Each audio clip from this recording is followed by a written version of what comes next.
What we're going to do is we're going to do a quick review of Chapter 6 and 7, and then when we come back next week, I'll do a deeper dive into it. Just to reinforce corporate level strategy, we're now talking about a holding company. I like to call them motherships that will have multiple sub-brands or business units operating underneath them, and you're trying to manage the portfolio. Oftentimes, but not always, they're operating in very, very different markets, whether it be product or service markets. What we know is McDonald's tried to diversify, not so much in terms of businesses outside of its of McDonald's, but more fast casually, and they found out very quickly that it wasn't a good strategy, so they divested themselves. One with Chipotle, they did an IPO and made a lot of money, and the other is just shedding Boston market. And we know now it's still primarily a core brand, and they're trying to reposition the promises going forward. We've talked a lot about that. Two big things I want to reinforce that we've talked about a lot during the semester are IO approach to growth. And if you recall, Berkshire Hathaway deploys an IO approach to growth. And that's where you're just out there with binoculars, scanning the business sector, looking for opportunities that are ripe with financial potential. And these aren't always discernible to the naked eye. So in other words, a Warren Buffett comes in, decides to start buying up newspapers, which were declining in terms of their overall profitability as well as the demand. And so they didn't know anything about newspapers before they got into it, but they're now decided that's where we're going to go. We feel long-term we can make money doing it, and we'll build a strategy to figure out how to jump in there. So Berkshire Hathaway deploys most of the time, the great majority of the time, an IO approach to growth as they build their strategy. Excuse me, resource-based approach to growth, again, is where you're looking at your strengths and competence, and you grow your organization that way. When Google first grew, they were using this approach, and now they've migrated more to a hybrid approach, some in case of IO, which is their Calico brand that we'll talk in a bit about, as well as their offshore wind farms. They didn't know anything about those two, but they felt they could be lucrative businesses. They felt they can make money doing it, and so they moved in that direction. Walmart's a brand that uses historically resource-based approach to growth. However, when it came to Walmart.com, very different business model, and they had to acquire those resources. All the rest was a resource-based approach to growth. So you could argue that Walmart.com was maybe a hybrid. I would tend to say more of an IO. They had to move their office from Bentonville, Arkansas to San Francisco. That is Walmart.com, because that's where all the talent was located that they knew that they needed. So why diversify? Again, we're talking about diversification by geography, by industry, and or consumer segment, and that's the hows, and then the whys are around trying to create economy of scope, market power, as well as other financial economies. Amazon, of course, has primarily focused on a resource-based approach to growth, where they are out there finding other types of internet retailing or similar type value chain, supply chain type companies. Zappos, Woot are two great examples. Audible.com is something that we've seen. However, they're starting now to get into content, and content wouldn't it really be considered an IO approach to growth. They've had to they decided to do it as a way to differentiate, to create money, more financial profitability, and they've had to go find the capabilities to make that happen. All right, I'm going to skip that one. J&J is a perfect example of an organization that tries to position itself in broad categories: consumer healthcare, medical devices and diagnostics, and the pharmaceuticals, and of course baby powder, the oil, baby oil, Tylenol, et cetera, on the left side. And then they've got instrumentation devices, very well known in the medical industry, as well as their pharmaceuticals, whether it's antibiotics or whatever the case may be. And they try to create synergy between the three divisions, leveraging skills and capabilities, et cetera. My favorite, I've talked about this before, is Danaher, serial acquirer of diversified industrial manufacturing businesses. They've got 4 business segments: professional instrumentation, medical technologies, industrial technologies, tools and components. They're looking across, they've got those 4 segments, but they're looking for diversity within those segments. And it is, without question, a resource-based approach to growth. And so they're looking to improve productivity through lean, quality, cost reduction, innovation. So Danaher in the mothership, the holding company, has these capabilities that they cascade down into the business units, and it's a beautiful model. Here in Richmond, of course, we have ChemTreat. I encourage you to go into their website, take a look at what they do and how they operate their business if you haven't already done so. One of my favorites, Illinois Toolworks. It's a serial acquired diversified businesses. So they're, again, a resource-based approach to growth. They've got 750 business units worldwide. So essentially, the cool thing about this is you have a lot of engineering students who might graduate, or business management students who graduated from many of the Big Ten schools, Indiana, Illinois, et cetera. And they will go in first maybe as a production supervisor, an analyst, specialist, whatever the case may be. Then they work their way up and they can become a general manager or a president of maybe one of these business units. Not too sexy, in terms of what we know work is about, but it's a very meaningful work and, again, very well known in the Midwest. They have many different philosophies in terms of how they tend to operate. But they like what they call their 80-20 business process that keeps them focused on their most profitable products and customers. 80% of the company's sales are derived from about 20% of the product offering sold to key customers. So that tends to be their business model of sorts as they go forward. Of course, Google, as we know it, 96% historically of their revenues from search advertising. They've got a lot of money in the bank. About 12.6% is devoted to R&D. They're trying to diversify. And that's why they've created this Alphabet company that's just been recently announced. So they've repositioned. Their mothership's called Alphabet. Larry Page, who was one of the founders, is running that. And then they've got different divisions. And of course, you see Google down here, which is going to have all the traditional products that most of us know Google to be. But Calico on the top right, that's the brand that wants to expand lifespan. Nest is the home technology company, and they've got the other versions as well. So, if we look 10 years out, Alphabet are probably going to add another 10, 20 businesses to them, and they are inspired, of course, by Berkshire Hathaway. So it'll be an interesting journey to watch Alphabet in years to come. Of course, Apple and their time frame. They, of course, started with a single device when they launched, and they've migrated. They have kept themselves Apple, so the Apple Watch, et cetera, and the Apple Car will come out in the next 3 to 4 years. So they've remained a branded house, and they've diversified into different product categories. The primary question looking 10, 20 years out is automobiles the next product area that they're going to migrate to. Do they eventually go to airplanes? What ultimately are they trying to do? But as a brand, they were back in the late 90s, almost went out of business. Steve Jobs came back and then brought them back to relevancy. And as we all know, their brand equity is just amazing. GE is really the only original company on the Dow Jones that remains today.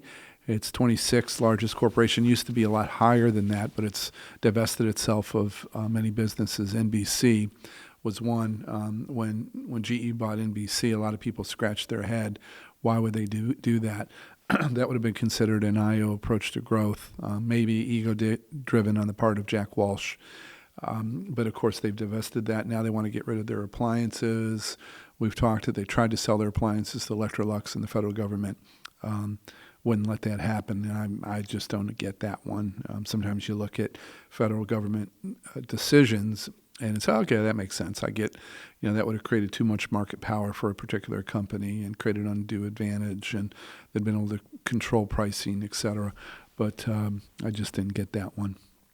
So General Electric is very broad. They're migrated from a B2C to a B2B, business to business. They know who their customers are. And that's where they want to be, over the next 20 to 30 years. So they're going to try to be more environmentally friendly, more clean energy. They're growing in emerging economies, more focus on R&D as well.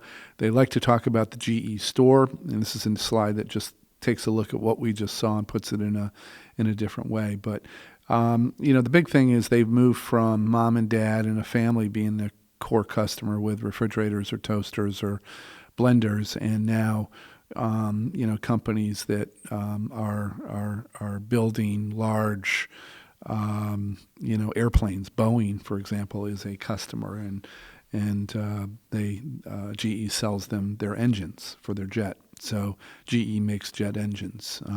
GE makes healthcare products that will detect cancer. So that's a long way from refrigerators and blenders, but that's how they've positioned themselves and diversified themselves over the past few years.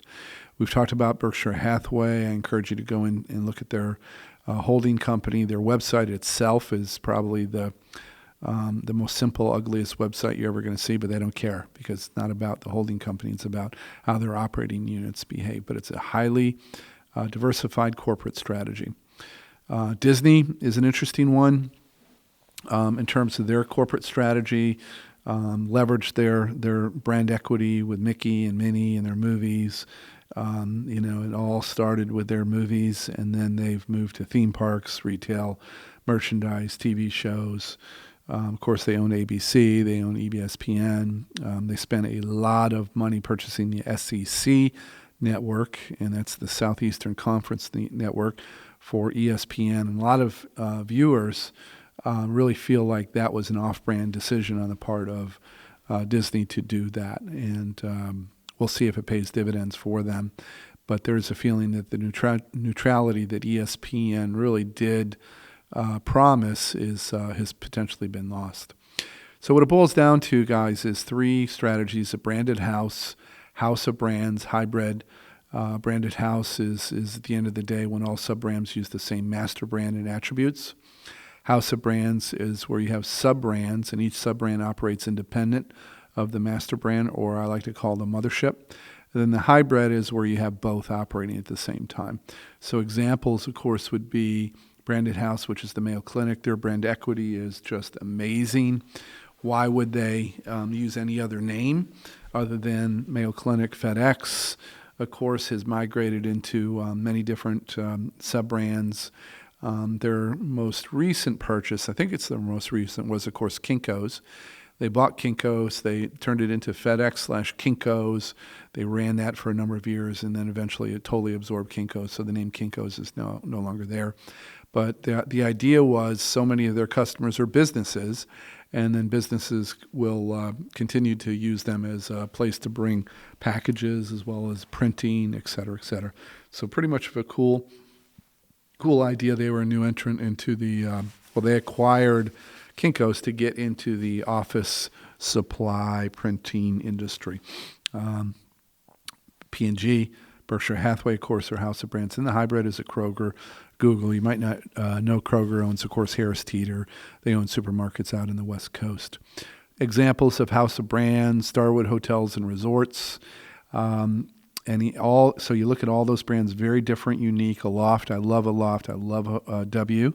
And they just all operate independent of each other. So oftentimes what's going to happen in a house of brands, each sub-brand will have their own ad agency. They'll have their own marketing department. They'll have their own human resource department. There's exceptions to that rule, but they all run separate brands. Each one is positioned in a different point on Porter's model. Marriott is more of a hybrid. You could almost say that they were a full branded house, but there's a couple of different names there that they've absorbed over time. So we could argue this one, but for all intents and purposes, I'm going to call them a hybrid. And, of course, Virgin uses a resource-based approach to growth. They want to take a look at what the market is doing, where the gaps are, and then how Virgin can add value through their capabilities. And then you take a look at their brands. It is a full branded house. They just shout out the Virgin identity in everywhere they can because there's so much equity associated with it. Here we go back to branded house with FedEx. You have your custom critical, your ground, your trade, freight, express, etc. And then there's FedEx Kinko's, of course, that I talked about. But I think the Kinko's now is no longer in the name. And then, of course, House of Brands, which is the P&G. And the reality is, if you have a kids, you go shop and you have to buy Pampers, and you want to get Tide laundry detergent, and you want to maybe get Gillette product. You don't really consider that they're all P&G, but they are. So even though P&G is very well known in the business community, to the consumer community, most people know it. Brand awareness is probably relatively high, but most people really identify with the sub-brand rather than the top brand itself. So I wanted to review 6 and tie it closely to Chapter 7 because the two are so connected in a very, very clear way. So let's take a look. And of course, 7 is mergers and acquisitions. And again, we'll go over this more next week when we meet. So there's three sides of this one. One is a merger, and that's when I, as a business, buy you. And, that's the acquisition where I buy you, controlling or preferably 100% interest. The merger is when two co-equals come together. And then the takeover is more hostile. You saw a lot of takeover transactions back in the 80s. They died off in the 90s and in the 2000s, but have tried to come back in the past few years. You see takeovers when you're in a very, very mature market and the company's stock price is stagnant, growth is stagnant, and they're just being forced by militant shareholders to do something. And so the something is they go try to take over in a hostile way another organization. And typically the way that works is if your stock is trading at $25, they may go in and offer you $29 or $30. And it really becomes the fiduciary responsibility of the board of directors to accept that. Now, a lot of companies put in provisions so they can't be taken over in a hostile way, but that doesn't still prevent some organizations from doing it. If you remember the movie Wall Street, Gordon Gekko, his primary focus was on takeover. He would go in and take over businesses, carve out the fat, fire the management, put in a new team, and then typically resell it or do an IPO with it. And so back to merger, those are two co-equal. Even though two co-equal companies come together, there's still going to be an alpha. So when Union and First Market merged, at the end of the day, Union became the alpha. So you don't even see First Market in any of the names now. Great case study. I encourage you to go into the YouTube to see the news show that covered the actual first news when Southwest announced that they were purchasing AirTran. And that was in probably around late September 2010. And it really became a geographic growth strategy. And so this is one of the things that we see, that acquisition can indeed be a way for companies to grow geographically. In the insurance brokerage market, that is really the primary way for insurance brokers to grow. So and they go out and find smaller brokerages, spend a couple $1 million, whatever it might be. They require that founder to stay on. We talked about earnout for about 5 years. And they do that because they're worried that if the CEO or founder leaves, then customers will leave with him or her. So they typically require them to stay on for about 5 years after. So if we take a look at Southwest, Southwest was born a regional airline in Texas. It wasn't even called Southwest. It was Air Southwest Company. And if you think about what the creative insight was, well, Texas is a big state. Houston and Dallas, are not that close, and people had to move back and forth. So rather than drive, this airline was created to serve those markets. And whether it's Austin or Dallas or Houston, I think Dallas was their original first field that they actually flew out of. So they started in 1967, grew, figured out their business model, decided to go public 8 years later, and then they changed the name to Southwest. They already knew their vision at that point in time, that they were going to grow. and the IPO gave them money to grow. So they started negotiating for other hubs or other gates, as we say, and in 79 they started moving beyond Texas, so they flew to New Orleans, and then that became a long, steady route expansion. So Southwest has always had a geographic growth strategy, and really the acquisition of AirTran was just another way to get at that. ValueJet was created in 1993. It had a terrible crash in the Everglades, killing 110 people. A very prominent player in the Miami Dolphins football team was on that flight. I still remember it. And it just had a really negative impact on their reputation because they were so small, didn't have a big track record. They actually had only been around about 3 years. So in order to deal with that, they bought another airline called AirTran, and then they used that AirTran name as a way to get rid of the ValueJet name. And so then, of course, the merger, or I should say the acquisition, was announced, got full approval, and then, of course, in the summer of 14, there was a brand refresh, and Southwest came pretty much out of the closet with what the new brand was going to look like. I would continue to tell you that Southwest is a poster child for how it acquired and indoctrinated, assimilated the AirTran company into their fold. It was a geographic growth strategy, so as you can see that it is growing and will continue to grow. What we'll do is just take a break right now, and I want you to go into the YouTube video here, and what you're going to see is you're going to see what it might have been like for an AirTran employee to hear the messaging from Southwest. So you've been living your work life a certain way that fits AirTran, and now what's going on is Southwest is saying, look, we've decided to hire you. This is how we need for you to behave. So go ahead and get into that, and then we'll come back.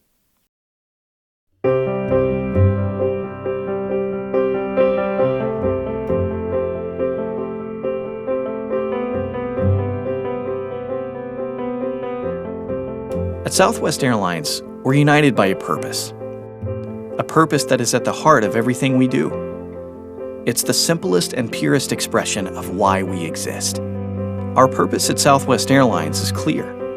We exist to connect people to what's important in their lives through friendly, reliable, and low-cost air travel.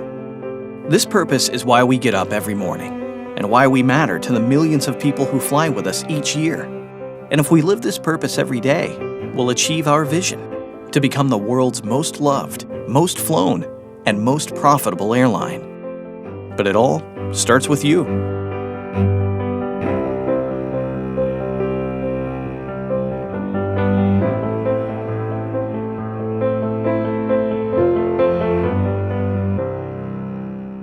We had to go to the airport for my husband to be deployed for 6 months to Kuwait. So when we got to the airport, we were sure we weren't going to be able to go past security with him. We would have to say goodbye. I saw him walk up in uniform, and I saw a whole bunch of family members standing nearby, so I asked him if he was being deployed, and he said yes. And I asked him if they all wanted to go to the gate with him, and he said, yeah, that'd be great. So we were very happy because that bought us about 30 more minutes for us to spend time together. But once it was time for him to go on the plane, we had our moment, we hugged, and said goodbye. The kids did really great. I was holding it together, but we wanted to stay and watch his plane take off. One of the Southwest employees came over, tapped us on the shoulder again, and said, "Can I please do something for you?" Thoughts in the back of my head were, what can you possibly do to make this any better at this point? I realized we had about 3 to 4 extra minutes before the scheduled departure time. He stepped away for a moment, made a quick phone call, and came back and asked if the kids and I would mind coming back on the plane. So we were very excited The kids ran down the tunnel. When we got to the end of the tunnel, they called out on the intercom if there was a John Chatelier on the flight. And we saw my husband's hand go up in the air, and the kids were able to run to him and give him one last hug. And the amazing part was the whole plane cheered, and everybody was real excited for us. So we got one last moment with him before they closed the doors and the plane took off. It was a touching moment, and I mean, all the passengers started clapping, and everyone was tearing up. When I talked to him when he had landed in Kuwait, he said that that whole moment, that experience, made him realize that people were going to be watching out for us, watching out for him, and just taking care of us overall.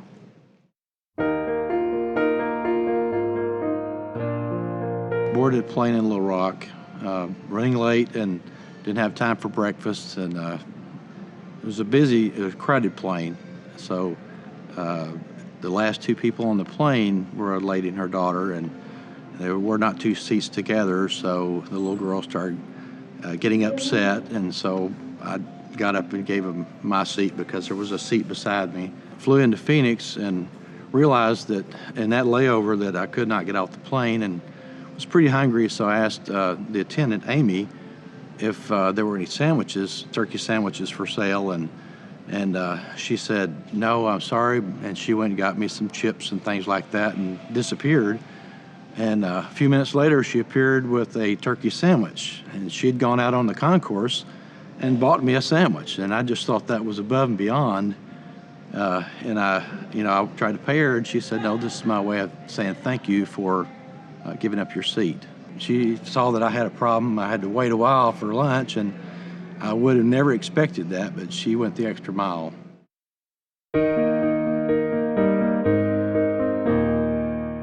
I just feel like Southwest is part of our family. Even with our kids being away from us, it brings us closer.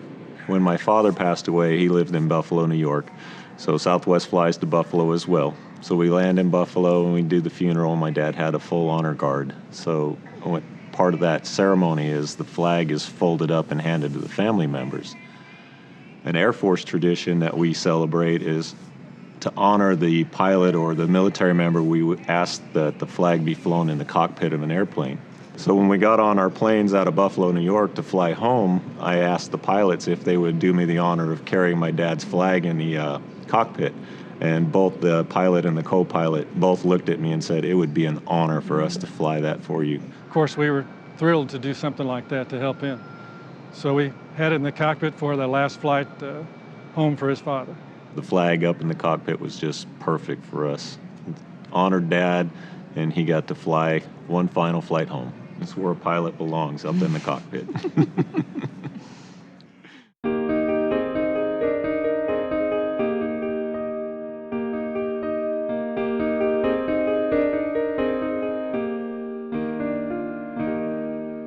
I am a pretty regular Southwest business traveler. It's just a different flying experience than any other airline. Everybody just is having fun with their job. They board the fastest, they get your bags off the fastest, so they're efficient, which is always great. But I knew exactly when I would land every week, and so I could easily schedule my meetings and the rest of my day around it because I knew that they were going to be on time. Leaving home was not my favorite part of the work week, but Southwest made it the best. They made it the easiest to leave and come back home to by making an enjoyable experience to come and go every week.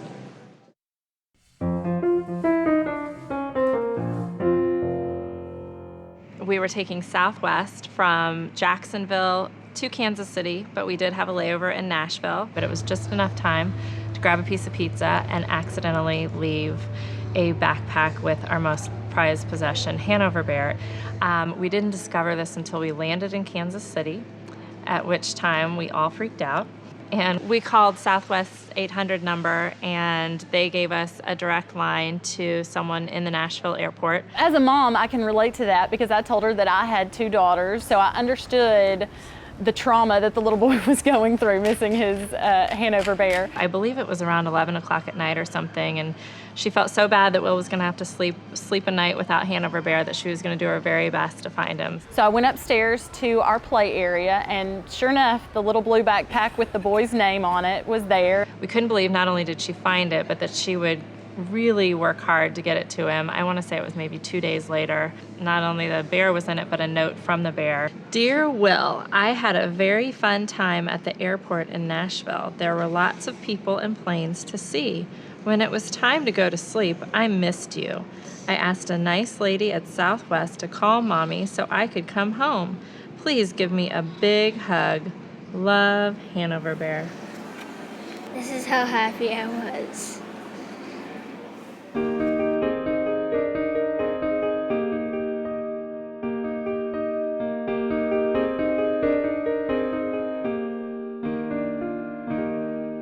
My story starts May 2011 when I got a phone call from my only child telling us she was pregnant with my first grandchild. But our excitement ended about 2 weeks later when my son-in-law called to tell us that she had a very serious condition called hyperemesis. And so I went to Birmingham and spent the weekend with her and came back home and figured that I would see her again over the summer because I'm a teacher. And 2 weeks later, I was in the post office and got a text from her. And the text said, "Mommy, I can't do this." So I went to my principal, and my principal said, "What are you doing here? Go." I went home, and I was able to book a flight on Southwest the next morning. And not only book a flight, but use my points. I would have spent any amount of money to get there. And instead, I spent $2.50 using my points. That trip lasted until the end of August. I stayed with her all summer. And it was probably the hardest thing we've ever done. But when I left to come back to school in August, I knew I could get back there if I needed to. And she was much better then. She was able to go back to teaching too. So during my daughter's pregnancy and the eventual delivery, I was able to go 5 round trips from Orlando to Birmingham. I was able to get there within 24 hours of my first grandchild being born. And this is Carson John, his mommy Megan, and me, Grammy. After this all happened, I realized what a significant role Southwest had played in the whole story. And Southwest really came through for us.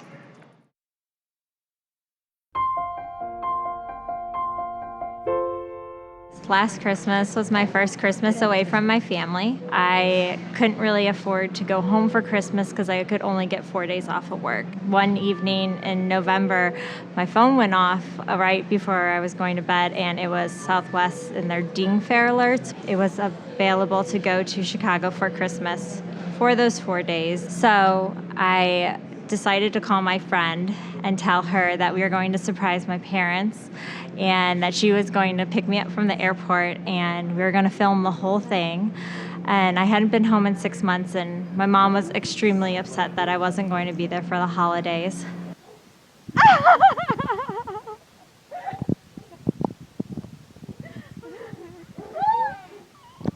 My mom's reaction was priceless. She was crying. She cried for a good almost 2 hours. It was the best Christmas gift I could have ever given them. And without Southwest, there was no way I was going to be able to go home and give that to them. It was good. It was a very, very good Christmas. Because of you, my son can sleep well at night. Because of you, I was able to be at my daughter's side throughout her difficult pregnancy. Because of you, my family and I have a memory for a lifetime. Because of you, I was able to give my parents the best Christmas gift ever. You work for a company of people, not a company of products or promises. You work alongside the best people in the world. People committed to a common purpose. To connect people to what's important in their lives through friendly, reliable, and low-cost air travel.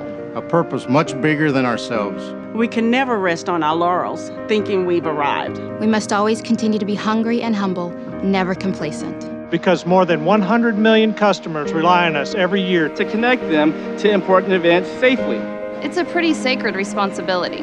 Because of you, a business person can close the deal of a lifetime. A child from the heartland can encounter the majesty of the ocean. A father can hold his daughter for the first time. And a daughter can make it home in time to hug her father for the last time. These experiences are irreplaceable. $20 too high or 20 minutes too late. And those experiences vanish forever. By maintaining our low costs, we are an airline people can afford to fly. By reliably delivering on our promise, we are an airline people can trust. By offering friendly customer service, we are an airline people can love.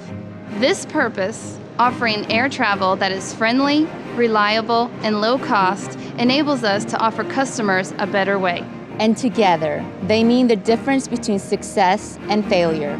Between an experience won and a connection lost. No one connects people better than we do. You're part of an amazing legacy. And you're the catalyst for an exciting future. And whether you're on the ground Or in the air. In an office or at a gate, What we've created is worth anything and everything to keep. Because hardly anyone else has it. and you do. We do. Together. Our vision is to become the world's most loved, most flown, and most profitable airline. You inspire and deliver this vision. You are the heart of our purpose. You are Southwest Airlines.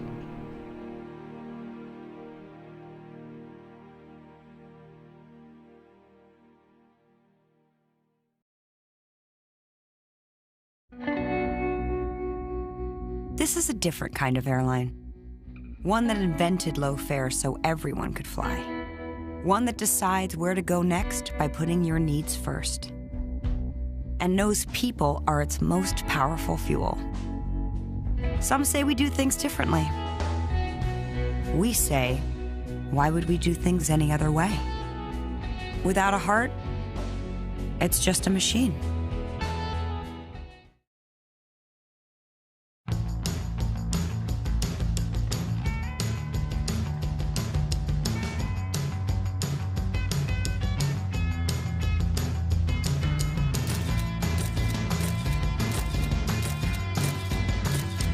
Smile! Southwest is getting its passport. We're going international. And we're taking low fares and bags fly free with us. Book now at southwest.com. So the lessons of Southwest are, number one, be very diligent, be very prudent. If you're going to grow, make sure you're growing right. Find the best company that fits your brand the best, and then take your time. Don't feel like you have to force it. Sometimes companies will just go too fast with an acquisition, and again, that's why 50% of them fail. So these next two YouTube videos are more about the brand refresh, to give you a sense of where Southwest is going. I just have a tremendous respect for Southwest. I don't get to fly them a lot because where I go for clients and how I fly, they're just not available the way I would like them to be. But I still have a lot of respect, and when I do fly them, I'm always very, very happy. M&A tends to be very cyclical right now. Healthcare reform is the key driver, or remember that term, inflection point, that is driving change in this regard. Healthcare companies are making the determination that they can't go it alone. They need to be part of a bigger entity.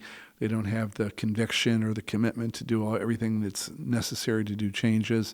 So primary care physicians, small physician practices are getting bought up by larger physician practices or even by hospital chains. There are companies, American Home Care was located here in Richmond area. The CEO is Terry Thexton. Wonderful brand, nurses and physical therapists who would go to your home and help you recover from surgery or other disease states that had an impact on you. And because of healthcare reform, put a tremendous pressure on what she felt that she'd be able to achieve over the next 5 years. And so they sold to a company from Houston, Texas called Encompass. Encompass is being funded out of a private equity firm out of Chicago, and the idea would be probably once they've aggregated other regional home healthcare businesses across the United States, they'll probably do an IPO or sell to a larger entity. My sense is they'll do an IPO probably at some point in the next 3-4 years. The idea there is that if they have market power, that's going to give them leverage, and the baby boomers are aging, so there's going to be more of a need for home health care. Hospitals are booting people out after one day after surgery. They don't want them coming back. The federal government won't reimburse them if they have a large percentage of patients who do come back because they weren't taken care of properly in the hospital. Partner MD is a great example of a concierge, pretty much primary care, although they have some subspecialties in there, dermatology, et cetera. Their core customer base are executives and people with high net wealth. Markel Ventures, which is here in Richmond, they run a corporate strategy very similar to Berkshire Hathaway. I encourage you to go into Markel's website and just take a look at their brands. They're right now in infancy in terms of where they're going to be over the next 20 plus years. So here it is, the reasons. One, starting with the top left, you just want to really reshape your competitive scope in terms of how you do things. And that's really what General Electric is doing right now. They're shedding off appliances. They're adding more in infrastructure type organizations. So they're shedding off, they're adding as they balance their portfolio in the way they want to do it. Increase market power where you start. This is a Kroger strategy.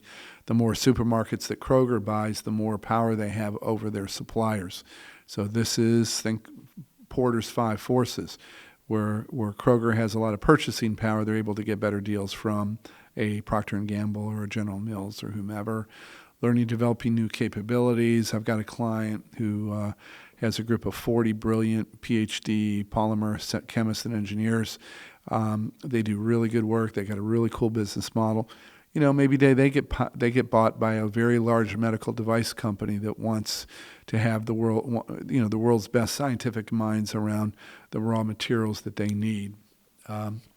Cost of product development, increased speed to market, and overcoming entry barriers, which is a real big issue internationally, as well as getting into highly regulated markets, or where getting into a market would take just a long period of time, wrought with lots and lots of resistance from the federal government, community groups, et cetera. Sometimes it's just less risky to buy a product or company that is already operating rather than developing something new. And then what Berkshire Hathaway is just diversification. So once again, if they've got 50, 60 brands at any given time, 5 or 10 might be not performing well, 5 or 10 are performing incredibly well. And then you've got, many in the middle are doing good, good, okay, or better. But it's the diversification. Diversification is all about managing risk, guys. Facebook did 2 major acquisitions, Instagram as well as WhatsApp. WhatsApp was a geographic growth international strategy. Instagram was more of a defensive strategy. Instagram had 1 million downloads, I think, in not even one day. So it was a way for them to protect their user base. There was a lot of worry that when Facebook bought Instagram, they would do what they normally do, which is shut down the website and then absorb all the employees. But smartly, they've actually decided to keep Instagram as a sub-brand and leverage it as best as they can. So they've had a pretty interesting go with that. If you take a look in detail of Instagram, they got originally $500,000 in seed funding, and then they got another $7 million, and then there was a million of their apps were downloaded in less than a day. And that's when everybody knew that it was going to be a brand that had some legs. So they got $50 million in venture money, and then that valued them at $500 million. And then, of course, 2 years after they were founded, they got bought for $1 billion in cash by Facebook, and they only had 13 employees. So interesting story, very much an outlier. Instagram does not represent the true startup in terms of what we know here in Richmond. As well as other parts of the country. Yes, Facebook, Instagram, et cetera, all did incredibly well in an very early period of time. Uber now, Lyft, et cetera. But most brands take time, and most brands like a Five Guys, like a Chick-fil-A, are growing in a different way. They're growing either through a franchise concept or self-funded, maybe some equity money, but we don't know if Five Guys is going to do an IPO. And as other competitors have done in the past.